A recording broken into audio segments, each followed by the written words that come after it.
ഭാരതത്തിലെ അതിപുരാതനമായ ശ്രീ വിഷ്ണുമായ സേവാക്ഷേത്രം കരുവന്നൂർ കാരണയിൽ ദേവസ്ഥാനം. അടുത്ത കാലത്ത് ഞാനൊരു വീട്ടിൽ പോയിരുന്നു. അവിടെ അവർക്ക് വളരെയധികം പ്രശ്നങ്ങളാണ്. UK നല്ല ജോലിയായിരുന്നു. പക്ഷേ അയാളുടെ വീട് പണി കഴിഞ്ഞ് താമസാക്കി ജോലി പോയി. ആകെ പ്രശ്നങ്ങളായി. അയാൾ പോയി ഒരു ജ്യോത്സ്യനെ കണ്ടു. ജ്യോത്സ്യൻ പറഞ്ഞു ആ വീട്ടിൽ സർപ്പദോഷമുണ്ടെന്ന്. അതിന് 9.5 ലക്ഷം രൂപ ചിലവ് വരും. ഒരു സ്ലിപ്പൊക്കെ എഴുതി കൊടുത്തു. അപ്പോൾ അയാളുടെ തന്നെ വേറെ ബ്രദറിലോ അബുദാബിയിലുണ്ട്. ഞാൻ പരിചയമുള്ളതാണ്. ഞാൻ അവരുടെ ഓഫീസൊക്കെ നോക്കിയിട്ടുള്ളതാണ്. എന്നെ വിളിച്ചു. ഞാൻ പോയി നോക്കി. ഞാൻ പറഞ്ഞു സർപ്പദോഷമൊക്കെ മാറ്റിത്തരാം. കാരണം ഉടനെ സർപ്പദോഷം ഇല്ല എന്ന് പറഞ്ഞാൽ അയാൾക്കത് വിശ്വസിക്കാൻ പറ്റില്ല. കാരണം അയാളുടെ മനസ്സിൽ സർപ്പദോഷം ഉണ്ടെന്ന് തന്നു. പിന്നെ ഞാൻ ആകെ പോയി നോക്കിയപ്പോൾ വീടിൻ്റെ വടക്ക് കിഴക്കേ മൂലയിൽ ഒരു ഔട്ട് ഹൗസ് ഉണ്ട്. അപ്പോൾ ഞാൻ അയാളോട് പറഞ്ഞു സർപ്പദോഷം ഇല്ല എന്ന് പറഞ്ഞില്ല, സർപ്പദോഷം മാറണമെങ്കിൽ ഈ ഔട്ട് ഹൗസ് പൊളിച്ച് കളയാം. പിന്നെ അയാളുടെ ഗേറ്റ് കന്നിമൂല അല്ലെങ്കിൽ സൗത്ത് വെസ്റ്റാണ്. ഒരു നിലയ്ക്കും ഗേറ്റ് മാറ്റാൻ പറ്റില്ല. അപ്പോൾ ഞാൻ ആ ഗേറ്റിൻ്റെ മുമ്പിൽ ഒരു കുട്ടി മതിൽ കെട്ടി, ചെറിയ മതിലാണ്, 24 സെൻറ്റിമീറ്റർ മതിൽ കെട്ടി നേരെ ഗേറ്റ് കടന്ന് റൈറ്റിലേക്ക് ഡ്രൈവ് ചെയ്ത്, പറമ്പ് കുറേ ഉണ്ട്, അങ്ങനെ വീട്ടിലേക്കുള്ള വഴിയൊക്കെ മാറ്റി ഒക്കെ ശരിയാക്കി കൊടുത്തു. അത് കഴിഞ്ഞ് എല്ലാം കഴിഞ്ഞ ആളെ എന്നെ വിളിച്ചു. അയാൾ എന്നെ ചിരിക്കുക. ഞാൻ ചോദിച്ചു എന്താ സംഭവം? അല്ല, എനിക്ക് ജോലിക്ക് ചെല്ലാൻ പറഞ്ഞിട്ടുണ്ട്, ഇപ്പോൾ സർപ്പദോഷമൊക്കെ സാറ് പറഞ്ഞ പോലെ അത് മാറി. ഇത്രയുള്ള സംഭവം. അതായത് സൗത്ത് വെസ്റ്റ് കോർണർ വളരെ പ്രധാനപ്പെട്ടാണ്. അവിടെ ഗേറ്റ് വരാൻ പാടില്ല, കുളം വരാൻ പാടില്ല, കിണർ വരാൻ പാടില്ല. ആ കാരണം നോർത്ത് ഈസ്റ്റിൽ നിന്നാണ് നമുക്ക് വരണ എല്ലാ എനർജിയും വരണേ. സണ്ണിൻ്റെ റെഡ് കളർ റേസ് ഉത്തരായന കാലത്ത് മകരം 1-ാം തീയതി. അത് സൗത്ത് വെസ്റ്റിൽ വന്നാൽ അതിൽ കൂടെ പുറത്തു പോകാൻ പാടില്ല. അവിടെ ബ്ലോക്ക് ചെയ്താൽ റിവേഴ്സ് ഈ വീട്ടിലേക്ക് തന്നെ വരും. അല്ലാണ്ട് വേറെ ഒന്നുമില്ല. പല സർപ്പദോഷവും ഞാൻ പോയി നോക്കി, ഇവയൊക്കെ കറക്റ്റ് ചെയ്യുമ്പോൾ അത് മാറുന്നുണ്ട്. ഞാൻ പിന്നെ ചിലപ്പോൾ കാശ് തന്നെ മേടിക്കാറില്ല പരിചയമുണ്ടെങ്കിൽ. ഇത് 5-10 ലക്ഷം രൂപയാണ് ഇതിന് പറയണത്. ഇത് പൂജ ചെയ്താൽ സർപ്പദോഷം എങ്ങനെ മാറണമെന്ന് ഇപ്പോഴും എനിക്കറിയില്ല. ഞാൻ പലരോടും അത് ചോദിച്ചുകൊണ്ടിരിക്കുകയാണ്. കാരണം ഇവരുടെ വീട്ടിലൊന്നും ചെയ്യാതെ കണ്ടാണ് സർപ്പദോഷം. ചില സ്ഥലത്ത് പൂജ കഴിഞ്ഞാലും എന്നെ വിളിക്കാറുണ്ട്, അത് ഗുണം കിട്ടിയിട്ടില്ല എന്ന് പറഞ്ഞ്. ഞാനത് പോയി നോക്കാറുണ്ട് ധാരാളം. ഏതൊരു വീട്ടിൽ പോയാലും ആദ്യം നോക്കേണ്ടത് വീടിന് ചുറ്റും തൊഴുത്ത്, പട്ടിക്കൂട്, ടോയ്ലറ്റ് ഇതൊന്നും നോർത്ത് ഈസ്റ്റ് കോർണറിൽ വരരുത്. വന്നു കഴിഞ്ഞാൽ ആ വീട്ടിലെ സകല എനർജി പോകും. കാരണം വീട്ടിൻ്റെ ഏറ്റവും പ്രധാനപ്പെട്ട ഹാർട്ട് എന്ന് പറഞ്ഞാൽ അടുക്കളയാണ്. അടുക്കളയിലേക്ക് മകരം 1-ാം തീയതി മുതൽ 4:30 മുതൽ 6 വരെ ഉദയം വരണം. അപ്പോൾ അടുക്കള കിഴക്ക് എവിടെയെങ്കിലും വരുമതില്ല. ഇനി കിഴക്ക് പറ്റിയില്ലെങ്കിൽ വടക്കാവാം. വടക്ക് അടുക്കള വരികയാണെങ്കിൽ, വടക്ക് പടിഞ്ഞാറ് അടുക്കളയാണെങ്കിൽ അടുക്കളയുടെ കിഴക്ക് വശം അടുക്കളയുടെ ചുമര് വിട്ട് വടക്കോട്ട് നീങ്ങാൻ പാടില്ല. അപ്പോൾ വടക്കേ വശം സ്ട്രേറ്റ് ആയിരിക്കണം. വോള് വരും നമ്മൾ. അതുപോലെ അടുക്കള കിഴക്ക് തെക്കാണെങ്കിൽ അടുക്കള വിട്ടിട്ട് വടക്ക് ഭാഗം കിഴക്കോട്ട് തള്ളാൻ പാടില്ല. അടുക്കളയുടെ കിഴക്ക് ചുമര് വിട്ട് ബിൽഡിംഗ് ഒരേ ലൈനിലായിരിക്കണം. അപ്പോൾ അടുക്കള എവിടെയെങ്കിലും വരുമല്ല, കിഴക്കായാലും വടക്കായാലും ഉദയം വരണ അടുക്കള ആയാൽ മതി. ഇനി തന്നെ അടുക്കളയിൽ തന്നെ അടുക്കളയുടെ സൗത്ത് വെസ്റ്റിൽ ഡോറ് വരാൻ പാടില്ല. എല്ലാ എനർജിയും വരണ നോർത്ത് ഈസ്റ്റിൽ നിന്നാണ്. അത് സൗത്ത് വെസ്റ്റിൽ വന്നാൽ ആ ഡോറ് വരെ പുറത്തു പോകും. ഒരു കാരണവശാലും ഒരു റൂമിൻ്റെ വാതിൽ സൗത്ത് വെസ്റ്റിൽ വരാൻ പാടില്ല. അത് പ്രത്യേകം ശ്രദ്ധിക്കണം. എത്ര തന്നെ വാസ്തു നോക്കി എല്ലാം ചെയ്താലും ഡോറിൻ്റെ പൊസിഷൻ തെറ്റുക, എല്ലാം തെറ്റും. അപ്പോൾ ഏറ്റവും പ്രധാനപ്പെട്ട അടുക്കളയാണ്. അടുക്കള എവിടെ വേണയാവാം. അടുക്കളയിലേക്ക് മകരം 1 മുതൽ 41 ദിവസം 4:30 മുതൽ 6 വരെ സണ്ണിൻ്റെ റെഡ് കളർ റേസ് വരണം. അടുക്കളയിൽ തന്നെ അടുപ്പ് വയ്ക്കണത് കിഴക്ക് തെക്കായിരിക്കണം. സിങ്ക് വയ്ക്കണത് കിഴക്ക് വടക്കായിരിക്കണം. സിങ്ക് കൊണ്ട് കിഴക്ക് തെക്ക് വെച്ചാൽ ഈ വരണ എനർജി മുഴുവൻ സിങ്ക് വഴി പുറത്തു പോകും. അതുപോലെ അടുപ്പ് അല്ലെങ്കിൽ സ്റ്റൗ വയ്ക്കണത് നോർത്ത് ഈസ്റ്റ് കോർണറിലായാൽ തീയിൽ വെള്ളം ഒഴിച്ച പോലെ ആവും. അഗ്നി എന്ന് പറഞ്ഞാൽ തീയ്, അത് ഏറ്റവും അധികം വരണത് സൗത്ത് ഈസ്റ്റിലാണ്. അപ്പോൾ കിഴക്ക് തെക്കായിരിക്കണം സ്റ്റൗ, കിഴക്ക് വടക്കായിരിക്കണം സിങ്ക്. ഓർമ്മ വയ്ക്കണം, തെറ്റിക്കൊടുക്കരുത്.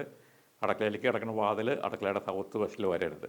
ആൾക്കാർ വളരെ കാര്യമായിട്ട് കന്നിമൂലയിലാണ് മാസ്റ്റർ ബെഡ്റൂം എന്ന് പറയും.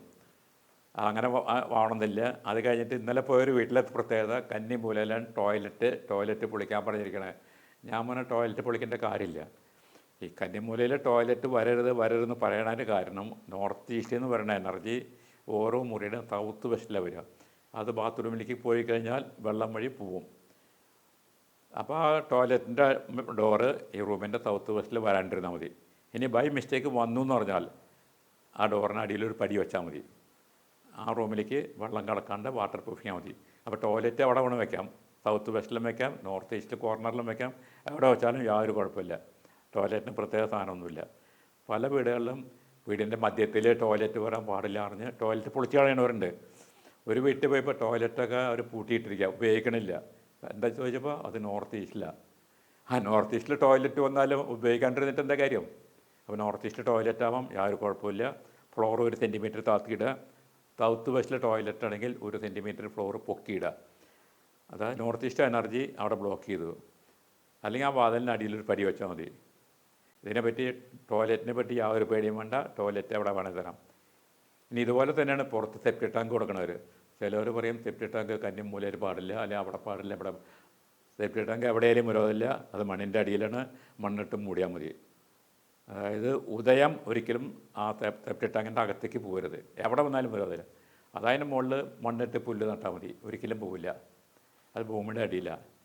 ഭൂമിയുടെ പുറത്ത് തെക്കോ പടിഞ്ഞാറോ കുണ്ട്, കുഴി, കിണറ്, കുളമൊക്കെ ഉണ്ടെങ്കിൽ നോർത്ത് ഈസ്റ്റ് എനർജി ആ വെള്ളത്തിലേക്ക് പോയാൽ മടങ്ങി വരില്ല. അതെല്ലാം തുറന്ന ഇതിനെ ബാധിക്കുള്ളൂ. തുറന്ന കുഴി, തുറന്ന കുളം, മണ്ണിൻ്റെ അടിയിലൊന്നും ബാധിക്കില്ല. എവിടെ എന്ത് ജലം കുഴപ്പമില്ല കേട്ടോ. ഓർമ്മ വയ്ക്കുക, മഴവെള്ളം എപ്പോഴും വടക്കോട്ടോ കിഴക്കോട്ടേ പോകാൻ പാടുള്ളൂ, എവിടെ മഴ പെയ്താലും. അങ്ങനെ ആകുമ്പോൾ സൗത്ത് വെസ്റ്റ് പൊക്കിയിടണം, നോർത്ത് ഈസ്റ്റ് ആയിരിക്കണം ഏറ്റവും താഴ്ന്ന സ്ഥലം. പഴയ കാലത്ത് ഞാൻ പറഞ്ഞ പോലെ അമ്പലങ്ങളെയൊക്കെ മനസ്സിൽ വെച്ചാൽ മതി. ചില സ്ഥലത്ത് നമ്മൾ വലിയ പൂജയൊക്കെ ചെയ്ത് പ്രതിഷ്ഠയൊക്കെ ചെയ്യും ചില അമ്പലങ്ങളിൽ. ഞാൻ തിരുപ്പതി പോയപ്പോൾ എല്ലാവരും പറഞ്ഞു അതിൻ്റെ അടുത്ത് കാളഹസ്തി അമ്പലത്തിൽ പോകണമെന്ന്. കാളഹസ്തി അമ്പലം അതിൻ്റെ അടുത്ത് തന്നെയാണ്. ഈ 2 അമ്പലത്തിലും പൂജാക്രമം ശരിയാക്കിയതും എല്ലാം ചിട്ടവട്ടം ചെയ്തതും ശങ്കരാചാര്യനാണ്. 2 നല്ല അമ്പലമാണ്, ഐശ്വര്യമുള്ള അമ്പലം. പക്ഷേ കാളഹസ്തിയിൽ പടിഞ്ഞാറ് പുഴയും തെക്ക് മല, നല്ല തിരക്കുണ്ട്, അങ്ങോട്ട് കടക്കാൻ പറ്റുന്നില്ല, പക്ഷെ വരവില്ല. വരുന്നവരൊന്നും അവിടെ കാശ് കൊടുക്കണില്ല. കാശൊക്കെ തിരുപ്പതി പോയി അവിടെ കുറച്ച് ശേഷം ഇവിടെ വരണേ. അപ്പോൾ ആ സ്ഥാനം വളരെ പ്രധാനപ്പെട്ടതാണ്. കിഴക്ക് മല, പടിഞ്ഞാറ് വെള്ളം. ഇത് തിരിച്ചാൽ വന്നതെന്ന് വെച്ചാൽ പടിഞ്ഞാറ് മലയും കിഴക്ക് പുഴയാണെങ്കിൽ നല്ല എനർജി അവിടെ വരും, യാതൊരു ബ്ലോക്കും ഇല്ലാണ്ട് അവിടേക്ക് ഉദയം വരും. മോളെ, ഈ പെയിൻ ശല്യമൊക്കെ സർവ്വസാധാരണമല്ലേ? ലൈസ്കിറ്റ് ലൈസ് റിമൂവർ പെയിൻ ശല്യത്തിൽ നിന്നും ഉടനടി ആശ്വാസം. No side effects. ഒരു അമൃത് വേണി ഉൽപ്പന്നം. അതാണ് നമ്മളിപ്പോൾ അയോധ്യയൊക്കെ പോയാലും ബനാറസിൽ കാശിയിൽ പോയാലും എല്ലാം അങ്ങോട്ട് ശബരിമല പോയാലും അങ്ങനെ തന്നെ ഉദയം നേരിട്ട് വരും പ്രതിഷ്ഠയുടെ അവിടേക്ക്. അതൊക്കെ വളരെ നന്നായിട്ട് വളരെയധികം ആൾക്കാർ നോക്കി ചെയ്തിട്ടുള്ളതാണ്. അവരെയൊക്കെ ശരിക്കും അന്വേഷിച്ച് സമ്മതിക്കണം ആരാണ് ശബരിമല തലം തെറ്റിയത്, ആരാ തിരുപ്പതി സെലക്ട് ചെയ്യുന്നൊക്കെയുള്ളത്. അത്ര നന്നായിട്ടുണ്ടാകും 2 സ്ഥലവും.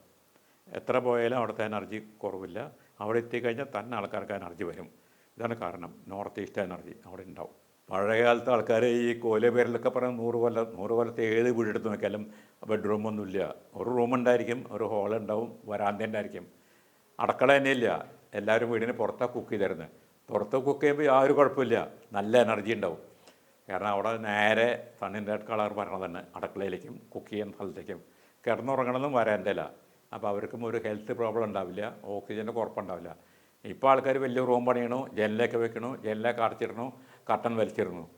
അവർ ആസ്പത്രിയിൽ നിന്ന് കയറില്ല. ഞാൻ പോയി പല വീടുകളിലും പറയണതാണ്, നിങ്ങൾ ആ ജനല രാവിലെ 1 മണിക്കൂർ തുറന്നിട്, വൈകുന്നേരം 1 മണിക്കൂർ കർട്ടൻ മാറ്റിയിട്, പോക്ക് വെയിൽ കൊണ്ടാൽ പൊന്നാവും, അത് ബെഡ്റൂമിലേക്ക് വരട്ടെ എന്നുള്ളത്. പല ആൾക്കാരും അതെ, ജനല തുറക്കണില്ല, കർട്ടൻ മാറ്റിയിടണില്ല, AC മാത്രം ഇട്ട് എടുക്കുക. അങ്ങനെയുള്ളൊരു ആസ്പത്രിയിൽ നിന്ന് കയറില്ല കേട്ടോ. ആളുകൾ വാസ്തു നോക്കുന്ന ആൾക്കാരെ പല നിലയ്ക്കാണ് കോണ്ടാക്ട് ചെയ്യണത്. ഒന്ന്, സ്ഥലം മേടിക്കാൻ പോകുമ്പോൾ ആ സ്ഥലം ശരിയാണോ നല്ലതാണോ നോക്കാൻ കൊണ്ടുപോകും. മറ്റ് ചില ആൾക്കാർ വീട് കുറ്റിയടിക്കാൻ വേണ്ടി വാസ്തു നോക്കണവരെ കൊണ്ടുപോകും. ഇതെല്ലാം കഴിഞ്ഞ് ചില ആൾക്കാർ പ്ലാൻ വരച്ച് കഴിഞ്ഞാലും വാസ്തു നോക്കും. ചിലർ താമസമായി 2-3 കൊല്ലം കഴിയുമ്പോൾ എന്തെങ്കിലും ഒരു ചെറിയ തകരാറുണ്ടായാൽ മതി. കാറിൽ പോകുമ്പോൾ ഒരു ചെറിയ ആക്സിഡൻ്റ് ഉണ്ടായാൽ മതി, ഉടനെ ജോത്സ്യൻ്റെ അടുത്ത് പോവും. ജോത്സ്യൻ പറയും വാസ്തു ദോഷം ഉണ്ടെന്ന്. എനിക്ക് തന്നെ 1-2 അനുഭവം ഉള്ളതാണ് ഇത്. ആൾക്കാർ ജോത്സ്യൻ്റെ അടുത്ത് പോയി ജോത്സ്യൻ വാസ്തുക്കാരനെ കാണാം, ഇവരെല്ലാം കൂടി ഒരു കോംപ്ലിക്കേഷൻ ഇതൊക്കെ ചെയ്യണേ. ശരിക്കും വാസ്തു നോക്കുമ്പോൾ ആൾക്കാർ ആദ്യം ഒരു വീട്ടിൽ പോയി ചെയ്യേണ്ടത് ആ വീടിൻ്റെ ഗേറ്റ് എവിടെയാണ്, ആ വീടിൻ്റെ ചുറ്റും നോക്കണം. സൗത്ത് വെസ്റ്റ് എവിടെയാണ്, ഏത് ഭാഗത്ത് കൂടുതൽ സ്ഥലം.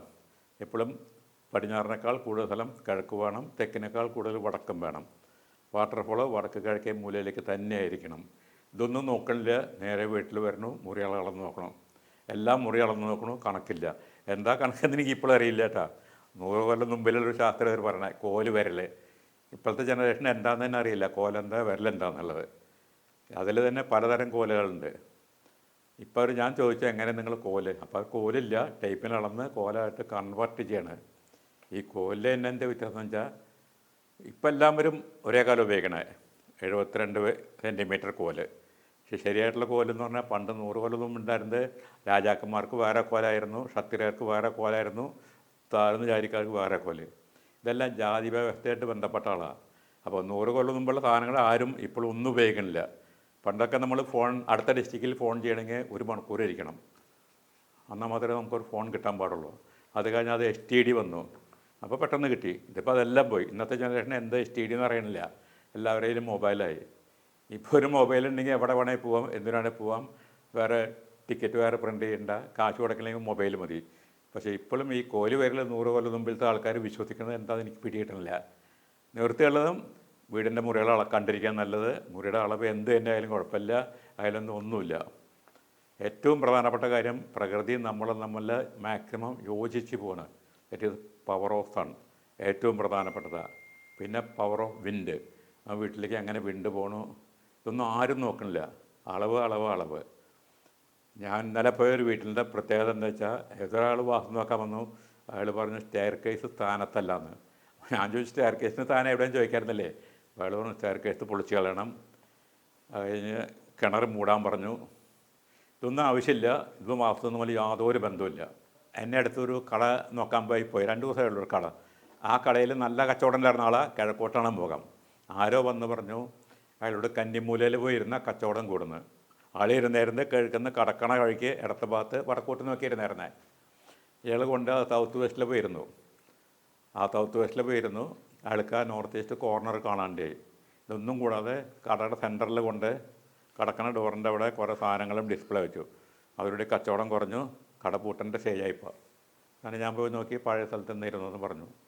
ഈ കന്നിമൂലയിൽ തന്നെ ചില ആൾക്കാർ പറഞ്ഞു ബെഡ്റൂം വേണം. അങ്ങനെ ഇല്ലാട്ടാ, വീടിൻ്റെ ബെഡ്റൂം എവിടെ വേണേ ആവാം, പക്ഷേ ആ ബെഡ്റൂമിൻ്റെ കൂടെ സൗത്ത് വെസ്റ്റ് വിൻഡ് കടന്നു പോയാൽ മതി.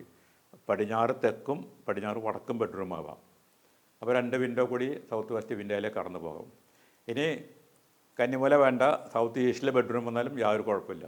തെക്കും കിഴക്കും ജനലുണ്ടെങ്കിൽ തെക്കുന്ന് വരുന്ന കാറ്റ് കിഴക്കോട്ട് പോകും, അടുത്ത കണ്ടിന്യൂസ് ഫ്ലോ ഓഫ് ഓക്സിജൻ കിട്ടും.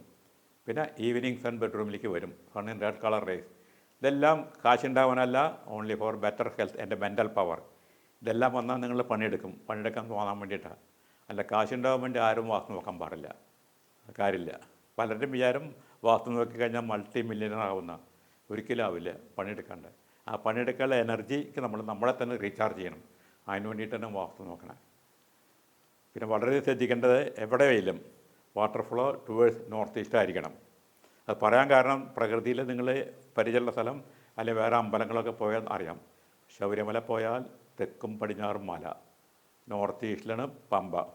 ഇത് തന്നെയാണ് തിരുപ്പതി പോയാലും തെക്കും പടിഞ്ഞാറും മല, നോർത്ത് ഈസ്റ്റിലാണ് അവരുടെ വലിയ കുളമുണ്ട്. അപ്പോൾ അത് പ്രകൃതിയിൽ ചെയ്യണതാണ്. ഇങ്ങനത്തെ കുറേ സ്ഥലങ്ങളുണ്ട്, ഞാൻ പോയിട്ടുണ്ട്. മദർ തെരേസയുടെ ഓഫീസിൽ ഞാൻ പോയിട്ടുണ്ട് കൽക്കട്ടയിൽ. തെക്കും പടിഞ്ഞാറും മലയാണ്, നോർത്ത് ഈസ്റ്റിലേക്ക് സ്ലോപ്പാണ്. അപ്പോൾ എപ്പോഴും നോർത്ത് ഈസ്റ്റിലേക്ക് സ്ലോപ്പുള്ളിടത്ത് നാച്ചുറൽ എനർജി അവിടെ ഉണ്ടായിരിക്കും. അപ്പോൾ സൗത്ത് വെസ്റ്റ് കോർണറിൽ കിണർ കുഴി ഒക്കെ വരാതെ നോക്കണം. ചെറിയ ചെറിയ കാര്യങ്ങൾക്ക് ഒന്നും വാസ്തുവല്ല നോക്കണ്ട. എന്ത് അസുഖം വന്നാലും ആദ്യം പോയി കാണുന്നത് ഡോക്ടർമാരെയാണ്, അല്ലാണ്ട് വാസ്തുവില്ല. അതായത് ഡോക്ടറെ കണ്ടാൽ ചികിത്സിക്കുക, അതല്ല ജോത്സ്യൻ്റെ അടുത്ത് പോയി ജോത്സ്യന് അപ്പം പറയും വീടിൻ്റെ തകരാറുണ്ടെന്ന്. വാസ്തുക്കാരൻ വന്നാൽ എന്തെങ്കിലും ഒരു തകരാറ് പറയേണ്ട ആൾക്ക് പോകാൻ പറ്റില്ല. അതുകൊണ്ടാണ് വീട് പണിയാൻ ആലോചിക്കണവരായാലും വീട് സ്ഥലം മേടിക്കാൻ ആലോചിക്കണവരും വളരെ ശ്രദ്ധിക്കണം. എപ്പോഴും പ്ലോട്ട് നോക്കുമ്പോൾ പ്ലോട്ടിൻ്റെ നോർത്ത് ഈസ്റ്റിലൊന്നും കട്ടിങ് വരാൻ പാടില്ല. സൗത്ത് വെസ്റ്റ് സ്ക്വയർ ആയിരിക്കണം. കാരണം എപ്പോഴും നമ്മൾ വീട് പണിയാൽ സൗത്തിനും വെസ്റ്റിനും പാരലായിരിക്കണം, സൗത്ത് വെസ്റ്റ് സ്ക്വയർ ആയിരിക്കണം. പറമ്പിൻ്റെ നോർത്ത് ഈസ്റ്റ് കട്ട് ചെയ്ത് പോകാൻ പാടില്ല. അപ്പോൾ പറമ്പ് മേടിക്കുമ്പോൾ തന്നെ വളരെ ശ്രദ്ധിക്കണം. ഇനി പ്ലാൻ വരയ്ക്കുമ്പോഴും അതിലും ശ്രദ്ധിക്കണം. കിച്ചൻ്റെ സ്ഥാനം, മാസ്റ്റർ ബെഡ്റൂമിൻ്റെ സ്ഥാനം എല്ലാം നോക്കണം. ഇതെല്ലാം കഴിഞ്ഞ് നിങ്ങളിങ്ങനെ പ്ലാൻ വരയ്ക്കണോ, നിങ്ങൾ സ്ഥലം മേടിക്കണോ. കുറ്റിയടിക്കാൻ പറഞ്ഞ ആൾക്ക് ചെറിയൊരു മിസ്റ്റേക്ക് വന്നാൽ മതി. ചില സ്ഥലത്ത് ഞാൻ പോകുമ്പോൾ അവർ വീട് കുറ്റിയടിക്കുന്നത് മധ്യത്തിലാണ്, ചിലർ പറമ്പിൻ്റെ വടക്ക് കിഴക്കേ മൂലയിലാണ്. പണ്ടങ്ങനെ ആയിരുന്നു. 2 ഏക്കർ 3 ഏക്കർ 4 ഏക്കറൊക്കെ ഉള്ളപ്പോൾ കുറച്ച് വടക്കോട്ട് മാറ്റി വീട് കുറ്റിയടിക്കണേ. കാരണം തെക്ക് വശത്ത് മരിച്ചു കഴിഞ്ഞാൽ കർമ്മങ്ങൾ ചെയ്യാൻ സ്ഥലം മാറ്റിയിട്ടിരുന്നു. ഇപ്പം അങ്ങനെ ഇല്ല. ഇപ്പം 5 സെൻറ്റ് 10 സെൻറ്റ് 15 സെൻറ്റൊക്കെ വലിയ പ്ലോട്ടാണ്. അപ്പോൾ അത് പ്രത്യേകം ശ്രദ്ധിക്കണം. ആ പ്ലോട്ടിൻ്റെ സൗത്ത് വെസ്റ്റ് കോർണറിലായിരിക്കണം വീട് കുറ്റിയടിക്കണത്. മാക്സിമം സ്ഥലം വടക്കും കിഴക്കും കിട്ടണമെന്ന്. ഒന്നുമില്ല സൗത്ത് അല്ലെങ്കിൽ വെസ്റ്റിന് പാരലായിരിക്കണം വീട് പണിയണത്. ഒരു ഭാഗം പാരലായാൽ മറ്റേ ഭാഗം നമുക്ക് ഒരു ചെറിയ മതിലിട്ട് ഒരു കുട്ടി മതില ഒരു ഫ്ലവർ പോട്ട് പോണത് അത് പാരലാക്കാൻ പറ്റും. അത് വളരെ ശ്രദ്ധിക്കണം. അതുപോലെ തന്നെ ഫ്ലാറ്റ് മേടിക്കുന്ന ആൾക്കാർ അതിലും ശ്രദ്ധിക്കണം. ഫ്ലാറ്റിൻ്റെ സൗത്ത് വെസ്റ്റ് കോർണറിൽ മെയിൻ ഡോർ വരാൻ പാടില്ല. ഫ്ലാറ്റിലേക്ക് വടക്കുന്ന് അല്ലെങ്കിൽ കിഴക്കുന്ന് കിച്ചണിലേക്ക് വരണം, മോർണിംഗ് സൺ വരണം. ഇപ്പോൾ 3 ബെഡ്റൂമുള്ള ഫ്ലാറ്റാണെങ്കിൽ ഏതെങ്കിലും ഒരു റൂമിലേക്ക് സൗത്ത് വെസ്റ്റ് വിൻഡ് വരണം, അല്ലെങ്കിൽ ഫ്ലാറ്റിൽ താമസിക്കാൻ പറ്റില്ല. ഞാൻ പല ഫ്ലാറ്റിലും പോയി നോക്കുന്നുണ്ട്. എൻ്റെ അനുഭവം പറഞ്ഞിട്ട് പറയണേ, ഫ്ലാറ്റ് മേടിക്കുന്നത് വളരെ ശ്രദ്ധിക്കണം. പ്രത്യേകിച്ച് മെയിൻ ഡോറ്, ഒരു ബെഡ്റൂമും അടുക്കള ശ്രദ്ധിക്കണം. അതിനെപ്പറ്റി ഞാൻ പല സ്ഥലത്തും എഴുതിയിട്ടുണ്ട്, ഫ്ലാറ്റ് മേടിക്കുമ്പോൾ ശ്രദ്ധിക്കേണ്ട കാര്യങ്ങൾ കേട്ടോ. ഞാനൊരു വീട്ടിൽ പോയപ്പോൾ അവർ പറഞ്ഞു വാസ്തുവൊക്കെ നോക്കിയതാണ്, 100% വാസ്തു നോക്കിയതാണ്. അപ്പോൾ ഞാൻ ചോദിച്ചു ആരാ നോക്കിയ ആളിന് എനിക്ക് പരിചയമുള്ളതാണ്. അപ്പോൾ ഞാൻ പറഞ്ഞു അയാളുടെ വീട് ഓഫീസിൽ ഞാൻ നോക്കിയിട്ടുള്ളതാണ്. അയാൾ നോക്കുന്നത് ചൈനീസ് വാസ്തുവാണ്. ചൈനീസ് വാസ്തു നമ്മുടെ നാട്ടിലേക്ക് പറ്റില്ല. കാരണം മംഗോളിയയിൽ നിന്ന് നല്ല ശക്തമായ കൊടുങ്കാറ്റ് പോലത്തെ കാറ്റ് വരാനാണ്. അപ്പോൾ വടക്കും കിഴക്കും അവർ ജനല വാതിലൊന്നും വെക്കില്ല, നോർത്ത് ഈസ്റ്റ് ബ്ലോക്കാണ്. ഓരോ സ്ഥലത്തും വാസ്തു നോക്കണത് അതാത് കാലാവസ്ഥയ്ക്കും അനുസരിച്ചായിരിക്കണം. ഇപ്പോൾ കേരളത്തിൽ വാസ്തു തമിഴ്നാട്ടിൽ പറ്റില്ല. കേരളത്തിൽ പടിഞ്ഞാറ് ഭാഗത്താണ് വെള്ളം, അറബിക്കടൽ. തമിഴ്നാട്ടിൽ കഴിഞ്ഞാൽ അത് ഈസ്റ്റിലാണ്, കിഴക്കൻ അറബിക്കടൽ. ഓരോ സ്ഥലത്തും വാസ്തു നോക്കണത് ആ സ്ഥലത്തെ വിൻഡ് ഡയറക്ഷൻ പ്രത്യേകം നോക്കണം, ഭൂമിയുടെ കിടപ്പ്, വെള്ളത്തിൻ്റെ സ്ഥാനം, ഇതൊക്കെ അനുസരിച്ച് അത് പ്രകൃതിയും നമ്മളെ തമ്മിലുള്ള ഒരു അണ്ടർസ്റ്റാൻഡിങ്ങിനും അലൈൻമെൻറ്റുമാണ് വാസ്തു എന്ന് പറയുന്നത്. ഞാനൊരു വീട്ടിൽ പോയപ്പോൾ അവിടുത്തെ പ്രധാന പ്രശ്നം വടക്കും കിഴക്കും സ്ഥലമില്ല, തെക്കും പടിഞ്ഞാറും ധാരാളം സ്ഥലമുണ്ട്. അപ്പോൾ അവർ പറഞ്ഞു വാസ്തുദോഷമുണ്ട്, അതിന് പ്രതിവിധിയൊക്കെ ഞങ്ങൾ ചെയ്തു. ഞാൻ ചോദിച്ചു എന്താ ചെയ്തതെന്ന് വെച്ചു. അത് 4 തകിട് കൊണ്ട് പറമ്പിൻ്റെ 4 ഭാഗത്തും കുഴിച്ചിട്ടു. ഇത് കൂടാണ്ട് ഒരു ആമയെ കൊണ്ടുവന്ന് അവരുടെ മേശപ്പുറത്ത് വെച്ചിട്ടുണ്ട്. അപ്പോൾ അവരോട് ആരോ പറഞ്ഞു ഇത് 4 ഭാഗത്തും കുഴിച്ചിട്ട് ഇട്ടാൽ മതി. എനിക്കറിയണില്ല, ഓക്സിജൻ തന്നെ വേണം. അതിനെ ഈ തകിട് കുഴിച്ചിട്ട് അത് എവിടെ നിന്ന് കിട്ടണമെന്ന് എനിക്കൊരു പിടിയില്ല. നമ്മൾ നോക്കണത് ആ വീട്ടിൽ കൂടെ എങ്ങനെ വായു എയർ കടന്നു പോകുന്നു എന്നുള്ളതാണ്. പിന്നെ അറ്റ്മോസ്ഫിയർ, മൊത്തത്തിൽ അറ്റ്മോസ്ഫിയർ ആ പറമ്പിൽ എങ്ങനെയുണ്ടാവും നോക്കണേ. പിന്നെ ഭൂമിയുടെ പ്രത്യേകതകൾ, ഭൂമി എപ്പോഴും കിഴക്കോട്ട് വടക്കോട്ട് ചേരുവ തന്നെ ആയിരിക്കണം. വെള്ളത്തിൻ്റെ ഒഴുക്കും അങ്ങനെ തന്നെ വേണം. അപ്പോൾ ഈ power of sun, power of wind, power of water flow വളരെ ഇമ്പോർട്ടൻ്റാണ്. അത് നമ്മളെ വീട്ടിലേക്ക് നമ്മളെ ഗുണത്തിന് വേണ്ടി എങ്ങനെ ഉപയോഗിക്കാം എന്നുള്ളൊരു സ്റ്റഡിയാണ്, അലൈൻമെൻറ്റാണ്.